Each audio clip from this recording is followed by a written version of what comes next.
दाम्पत्य संबंधों में बिखराव एवं तनाव का कारण कई बार विवाहेतर संबंध होते हैं। स्वागत है। आज हम डॉक्टर कृष्णा अग्निहोत्री के उपन्यास अभिषेक पर कुछ चर्चा करते हैं। अभिषेक उपन्यास में भी विवाहेतर संबंधों के कारण होने वाले पारिवारिक तनाव को उजागर किया गया है। उपन्यास में 3 पीढ़ियां जो तीनों ही गृहस्थ जीवन में तनाव झेलती हुई दिखाई देती है। पहली पीढ़ी में विश्वंभर और पुष्पा है। विश्वंभर पुष्पा के साथ विवाह इसलिए करता है कि अपनी इच्छानुसार विवाह करने पर पिता की संपत्ति से बेदखल कर दिया जाएगा। किंतु पुष्पा को जब विश्वंभर के मोना के साथ संबंधों का पता चलता है तो वह पति के संबंध के विषय में अपने सास ससुर को बता देती है, जिसका परिणाम यह होता है कि पुष्पा को पागल घोषित करके पागल खाने में उम्र भर के लिए छोड़ दिया जाता है।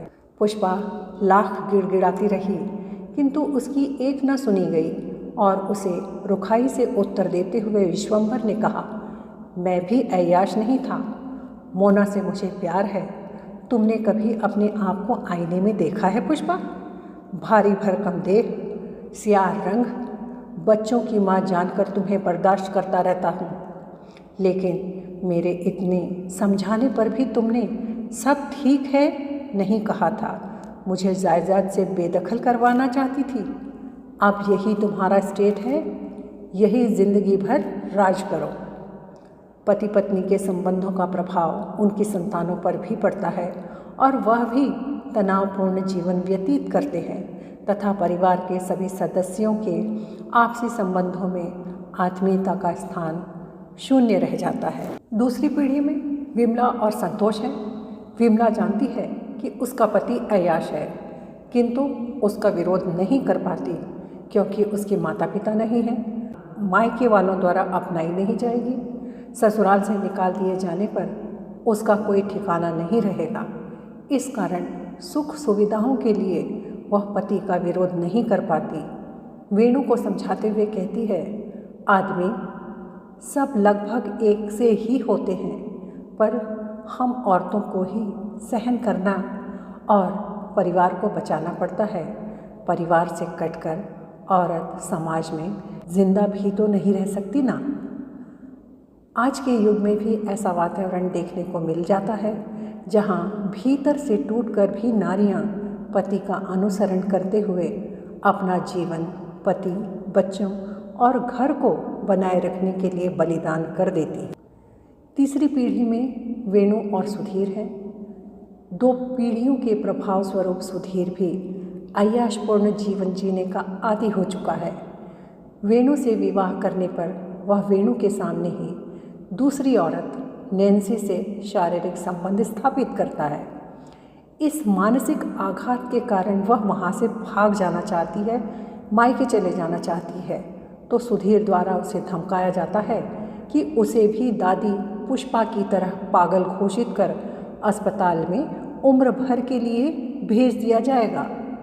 अगर वह सामान्य जीवन जीना चाहती है तो उसे एक बच्चा दे दे ताकि उसका वंश चल सके और प्रॉपर्टी में वह हिस्सेदार बन सके।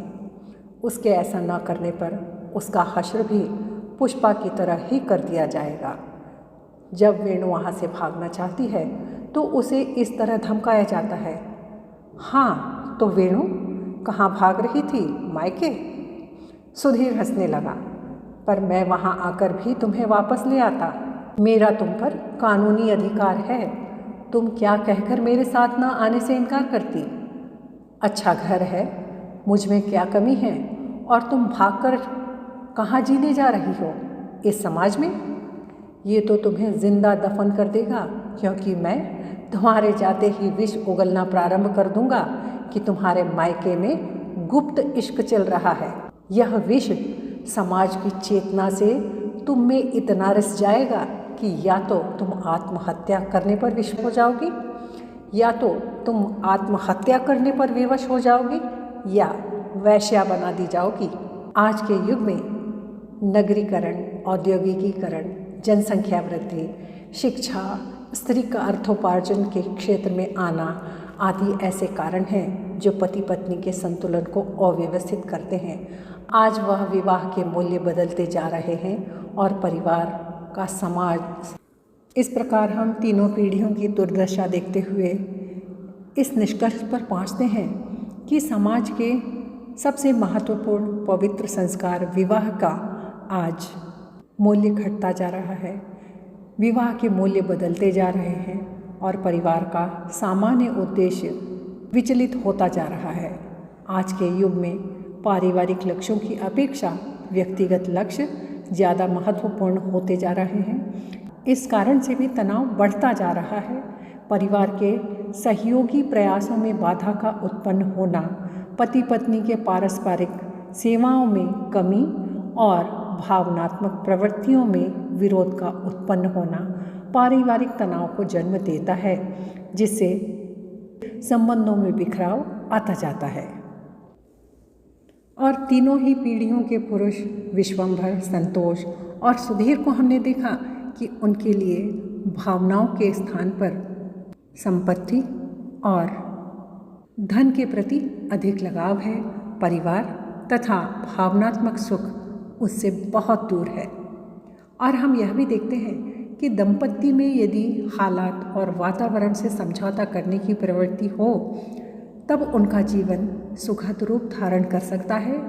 जब कोई भी एक अपने अहंकार को त्याग नहीं पाता है और दूसरा अपनी गृहस्थी के सुख के लिए सहनशीलता को ग्रहण किए रहता है, तब उनका जीवन तनावग्रस्त हो जाता है। लेकिन जीवन के अंतिम क्षण तक वे पति पत्नी के रिश्ते की डोर से बंधे रहते हैं, उसे टूटने नहीं देते। अधिकांश परिवारों में स्त्रियों को ही समझौते का मार्ग अपनाना पड़ता है, क्योंकि परित्यक्ता स्त्री को समाज में अच्छी निगाह से नहीं देखा जाता, भले ही उसमें कोई खोट न हो। इसलिए अधिकतर स्त्रियां घुटन एवं कुंठाग्रस्त जीवन यापन करते हुए भी लोकलाज के डर से विद्रोह नहीं कर पाती, और पुरुष जो है वह उन्मुक्तता से चाहे जो करे वह सब यह हमारा कमज़ोर और खोखला होता जा रहा समाज स्वीकार करता है और उसकी अनुमति भी प्रदान करता जाता है। और मुझे आशा है कि अभिषेक उपन्यास की यह संक्षिप्त जानकारी आप लोगों को अभिषेक उपन्यास और कृष्णा जी के अन्य उपन्यासों को पढ़ने की रुचि अवश्य पैदा करेंगे। और अब हम शीघ्र ही दूसरे उपन्यास पर चर्चा लेकर उपस्थित होंगे। धन्यवाद।